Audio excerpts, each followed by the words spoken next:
I love you, Allah. So this is a narration from Mu'adh bin Jabal radiallahu ta'ala anhu, where the Prophet, peace be upon him, is commenting on the du'as of other people. So this is a great lesson for us into the do's and don'ts of du'a. So he says that the Prophet ﷺ heard a man supplicating, and he asked Allah subhanahu wa ta'ala, he made in his supplication, Allahumma inni as'aluka tamama ni'ma. Oh Allah, I ask you for the completion of a blessing, or the full completion of the blessing. Okay, an-ni'ma is the blessing. So the Prophet, peace be upon him, said, well, what do you mean by that?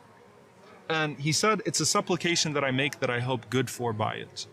So the Prophet ﷺ said to him that indeed from the completion of the ni'ma, the completion of the bounty, is salvation, entering into paradise and protection from the fire. So the Prophet ﷺ was not negating his dua. He was saying, just make sure that you intend by that tamam al-ni'ma, that completion of the bounty, the ultimate bounty, which is salvation, entering into paradise and protection from the fire. Then the Prophet ﷺ walked by another man, and he heard this man calling out, Ya dhal jalali wal ikram, O possessor of majesty and honor, which is one of the ways that the Prophet, peace be upon him, used to call upon Allah, Ya dhal jalali wal ikram, O possessor of majesty and honor. So the Prophet ﷺ responded to him and said, you have been responded to, so ask. Then the Prophet ﷺ heard a man making a dua, Allahumma inni as'aluka as-sabr. O Allah, I ask you for patience. I've gotten asked this question many times.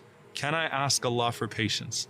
Is it a good thing to ask Allah for patience? So, O Allah, I ask you for patience. The Prophet ﷺ says, Sa'alta Allah al-bala, you have asked Allah for hardship, fasalhu al-afiyah, instead ask Him for ease. There is a lot in this dua, a lot to unpack. You have asked Allah for test and trial, instead ask Him to be spared. How do we reconcile this? Don't we want to be from as-sabirin? Don't we want to be from those who are patient and attain the level of patience?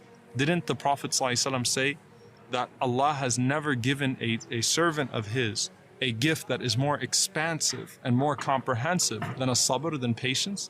So why would the Prophet ﷺ say to this man, don't ask Allah for patience, instead ask Allah for al-afiyah? The Prophet ﷺ was referring to a specific context. It's not about asking Allah for the quality of patience, which is a great quality to have, or the station of the patient, which is a great station to have. But in this situation, when you're going through a hardship, instead of asking Allah to give you patience in the hardship, ask Allah to remove the trial and demonstrate patience in your very being. Instead of asking Allah with a spirit of uncertainty and with a spirit of expectation of hardship and trial, ask Allah with an expectation of good and of ease, and then accept, if trial comes to you, that trial is indeed good and is a form of ease in its full context. So the Prophet ﷺ did not approve of this man making the dua, Allahumma inni as'aluka as-sabr. Oh Allah, I ask you for patience. Instead, the Prophet ﷺ taught us to ask Allah for afiyah, to ask Allah to be spared, and then to take with grace and patience whatever comes our way.